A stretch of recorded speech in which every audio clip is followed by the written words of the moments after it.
Breaking news বন্ধু, আগামীকাল সোমবার 7 এপ্রিল 2025 আগামীকাল প্রকাশিত হতে চলেছে এসএলএসটির বিজ্ঞপ্তি। 10 বছর ধরে যারা ওয়েট করছিল এসএলএসটির জন্য, আগামীকাল প্রকাশিত হচ্ছে এসএলএসটির বিজ্ঞপ্তি।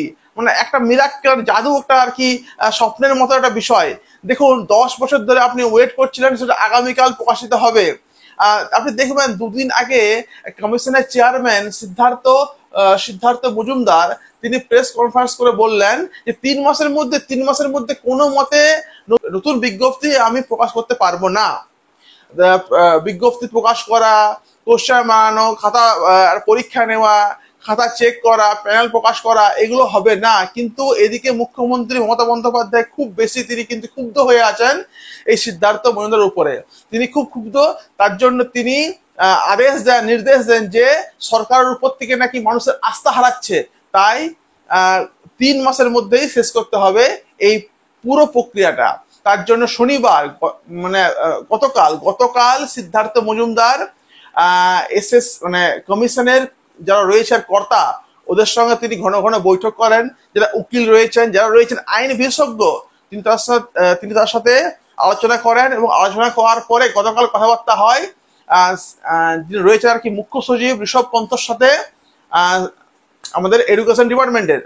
এরপর সিদ্ধান্ত হয় যে আগামীকাল প্রকাশিত হচ্ছে এসএসসি বিজ্ঞপ্তি এবং 3 মাসের মধ্যে আশা করি তারা পুরো নিয়োগ প্রক্রিয়া শেষ করে দেবে। তো এই হলো গতকালের বিষয়। আমি আপনাকে পুরো দেখিয়ে দিচ্ছি। এই যে আমাদের এটা একটা আজকে চ্যানেলে বেরিয়েছে। এবং একটা বিষয় এখানে কিন্তু এখনো পর্যন্ত কমিশনের যারা রয়েছেন কর্তা, ওরাও বুঝতে পারছে না যে কারা কারা সেখানে বসতে পারবে। দেখুন, যারা চাকরি হারিয়েছে বসতে তো পারবে ওরা। এবারে এখানে দেখুন একটা লাইন দেখবেন খুব উল্লেখযোগ্য আর কি হয়ে আছে। সেটা হলো এমনি, যদি আপনি একটু আর কি একটু জুম করে পড়েন তো আপনি দেখতে আর কি পাবেন। ওরা ওখানে এক লাইন আর কি বলেছে এমনি, যে ডান দিকে রয়েছে লেখাটা, যে যারা চাকরি হারিয়েছে ওরা তো বসবেই, যারা পরীক্ষা দিয়েছিল 2016 সালে তারা তো বসছেই, এবং নতুনরাও বসতে পারবে সেখানে। এই নিয়ে কিন্তু